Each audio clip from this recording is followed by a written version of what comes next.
அன்பார்ந்த நண்பர்களே, ராஜு சிவன் தமிழ் சேனலுக்கு உங்களை அன்புடன் வரவேற்கிறேன். இன்று நம்ம சேனலில் பார்க்க போகும் தலைப்பு என்னவென்றால், உங்கள் வாழ்க்கையில் தீராத பிரச்சனைகள், நீண்ட நாள் நீதிமன்ற வழக்குகள், மன அழுத்தம் தரும் விவாகரத்து பிரச்சனைகள், சொத்து தகராறுகள் அல்லது அச்சுறுத்துபவர்கள் போன்ற சிக்கல்கள் உண்டா? நீங்கள் எவ்வளவு முயற்சி செய்தாலும் தீர்வு கிடைக்காமல் தவிக்கிறீர்களா?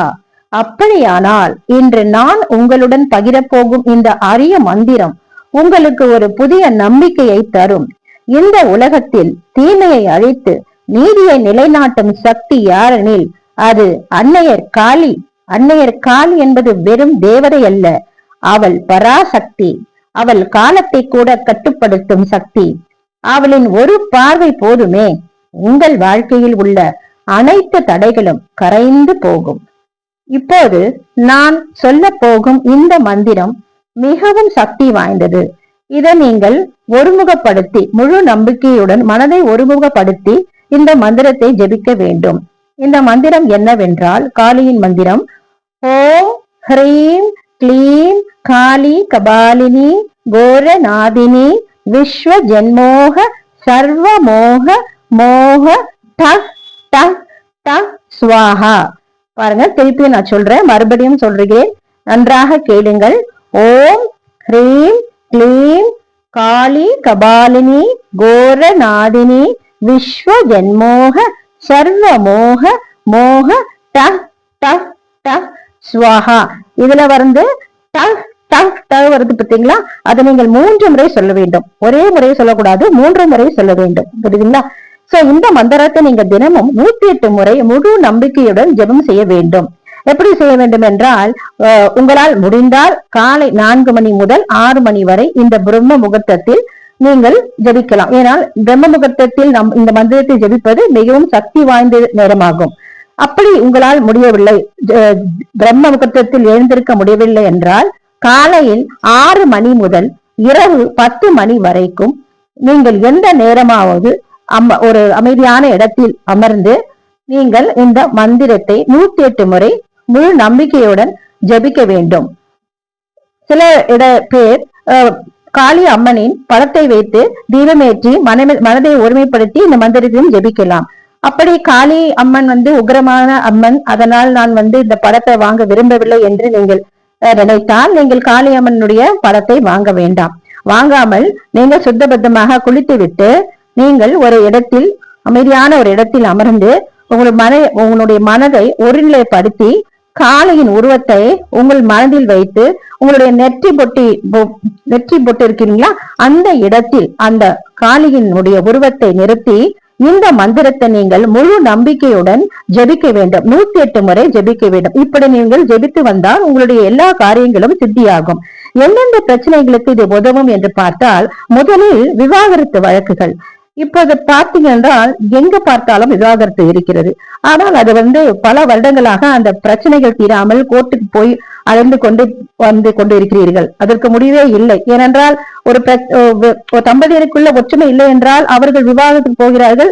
அந்த விவாகரத்து சீக்கிரம் முடிந்தால்தான் நம்ம அடுத்த கல்யாணம் பண்றதோ என்ன திருமணம் செய்வதோ என்பதை பற்றி நம்ம யோசிக்கலாம். ஆகையால் இந்த மந்திரத்தை சொல்வதன் மூலம் இந்த விவாகரத்து வழக்குகள் எல்லாம் நமக்கு தீர்வு கிடைக்கும். தம்பதியருக்கு உள்ள பிரச்சனைகளும் குறைந்து உண்மையான நீதியும் சமாதானமும் கிடைக்கும். இரண்டாவதாக சொத்து பிரச்சனைகள். சில பேருக்கு சொத்துகள் எழுதப்பட்டிருக்கும். அக்கா தங்கச்சி தம்பி இருப்பார்கள். ஆனால் ஆண் பிள்ளைகள் பெண் பிள்ளைகளுக்கு சொத்து கொடுக்க மாட்டேன் என்று அவங்க விவாதம் பண்ணி கோர்ட்ல இந்த பெண் பிள்ளைகள் கோர்ட்ல கேஸ் போடுவாங்க. அப்ப அந்த கோர்ட் கேஸ் அப்படியே ஒரு 10 வருஷம் 15 வருஷமாக அப்படியே கேஸ் நடந்து கொண்டே இருக்கும். எந்த ஒரு முடிவும் வராது, கையில சொத்தும் கிடைக்காது. அப்பேற்பட்டவர்கள் அந்த மாதிரி ஒரு கோர்ட் கேஸ்ல போய் மாட்டிக்கிட்டு இந்த மாதிரி சொத்துக்காக இருக்கிறவர்கள், நீங்கள் இந்த மந்திரத்தை ஜபித்தால், 108 முறை இந்த மந்திரத்தை ஜபித்தால் உங்களுக்கு உரிமையான சொத்துகள் உங்களுக்கு திரும்ப கிடைக்க உதவும். புரியுதுங்களா? அடுத்தது 3வதாக என்ன சொல்றேன்னா, அச்சுறுத்தல் அல்லது பகைவர்கள். நமக்கு பகைவர்கள் இருந்தால் அதாவது நம்ம கெட்டு போகணும், நம்ம நல்லா இருக்க கூடாதுன்னு சொல்லிட்டு சில பேர் இருப்பாங்க இல்லைங்களா. அவங்க ஒரு தீய எண்ணத்தோடு நம்ம கூட பழகி நம்மளை அழிக்கணும்னு நினைப்பாங்க. அப்ப இந்த மந்திரத்தை நீங்க அவங்கள நினைத்து காளி மனசார நினைத்து அவங்க நம்ம விட்டு நீங்க வேண்டும் என்று சொல்லி இந்த மந்திரத்தை ஜபிக்க வேண்டும். உங்களை பாதிக்க நினைப்பவருடைய தீய எண்ணங்கள் அப்போது அழிந்து போகும். அடுத்தது கொலை அல்லது பெரிய குற்ற வழக்குகள். அதாவது நீங்கள் கொலையோ இல்ல பெரிய குற்றமோ எதுவும் செய்திருக்க மாட்டீர்கள். ஆனால் திருடோ ஏதோ ஒரு தப்பு நீங்க செய்திருக்க மாட்டீர்கள். ஆனால் உங்கள் மேல ஒரு பழி வைத்து அது ஒரு வழக்காக மாறி கோர்ட்டில் இருக்கும். சோ நீங்க அந்த மந்திரத்தை ஜபிக்கும் பொழுது நீங்கள் குற்றவாளி இல்லை என்று, நிரபராதி என்று நிரூபிக்கப்பட்டு நீங்கள் அந்த உண்மை வெளிப்பட்டு நீங்கள் வெளியில் வந்து விடலாம். முக்கியமான குறிப்பு என்னவென்றால், இந்த மந்திரத்தை சொல்லும் போது மனதில் எப்பவுமே சந்தேகம் இருக்கக்கூடாது. இந்த மந்திரம் ஜெபித்தால் காரியம் நடக்குமா நடக்காதா அப்படி என்றெல்லாம் நீங்க நினைக்க கூடாது. முழு நம்பிக்கையுடன் இந்த மந்திரத்தை நீங்கள் ஜெபிக்க வேண்டும். இது என்னுடைய அனுபவத்தை சொல்கிறேன். எனக்கு சில பிரச்சனைகள் இருந்தது. நான் இந்த மந்திரத்தை சொன்னேன். அதாவது தினந்தோறும் 108 முறை சொல்லிக் கொண்டிருந்தேன். நானும் காளிப்படத்தை வைத்து கும்பிடவில்லை. ஆனால் நான் ஒரு இடத்தில் அமைதியாக உட்கார்ந்து மனதில் காளியை நினைத்து கொண்டு நான் மனதை ஒருநிலைப்படுத்தி காளி அம்மாவிடம் நான் இதை வேண்டி இந்த மந்திரத்தை ரொம்ப மனதார நான் சொன்னதுக்கு என்னுடைய கேஸ் சீக்கிரமாக ஒரே மாதத்தில் முடிவுக்கு வந்தது. அதனால் நீங்கள் இந்த மந்திரத்தை சொல்லும் போது மனதில் சந்தேகமே இருக்கக்கூடாது. அடுத்தது கோபம், பயம், பதட்டம் ஆகியவற்றை விட்டு விலகுங்கள். இந்த அம்மனை கும்பிட்டால் அதாவது பயம் வருமா, கோபம் வருமா, பதட்டம் இதெல்லாம் நினைக்க கூடாது. புரியுதுங்களா? நீங்க தாராளமாக இந்த காளி அம்மனை கும்பிடலாம். உங்களது வழக்கில் நீங்கள் வெற்றி பெறுவீர்கள் என்று கற்பனை செய்யுங்கள். இந்த மந்திரத்தை சொல்லும் போது நீங்க வழக்குல வெற்றி பெற மாதிரி நீங்கள் கற்பனை செய்து கொள்ள வேண்டும். அப்படி செய்தால் அது உடனே உங்களுக்கு சீக்கிரமாக நிறைவேறும். வாரத்தில் ஒரு நாள், அதாவது வெள்ளி, செவ்வாய் இந்த 2 நாளில் நீங்கள் உபவாசம் இருக்கணும்னு நினைத்தீங்கன்னா உபவாசம் இருந்தால் நல்ல பலனை கொடுக்கும்.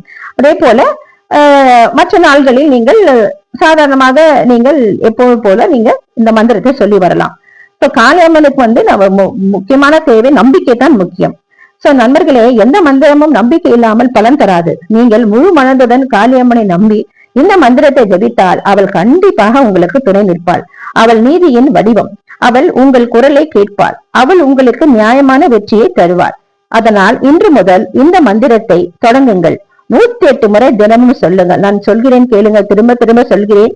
காலையில் 6 மணியிலிருந்து இரவு 10 மணி வரைக்குள் எந்த நேரத்திலாவது நீங்கள் குளித்துட்டு சுத்தபத்தமாக நீங்கள் 108 முறை சொல்ல வேண்டும். அதுவும் தினமும் சொல்ல வேண்டும்.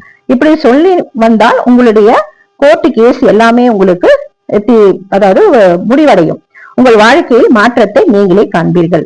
இந்த மந்திரத்தை நீங்கள் லைக் செய்து சேவ் பண்ணிக்கொள்ளுங்கள். நான் உங்களுக்கு இந்த ஸ்கிரீன்ல உங்களுக்கு இந்த மந்திரத்தை நான் கொடுத்திருக்கிறேன். இதை அப்படியே ஸ்கிரீன்ஷாட் எடுத்து வைத்துக் கொள்ளுங்கள். இதை சேவ் பண்ணி வைத்துக் கொள்ளுங்கள். கமெண்டிலும் ஜெய் காளி என்று டைப் பண்ணுங்கள். நன்றி நண்பர்களே. ஜெய் காளி அம்மன்.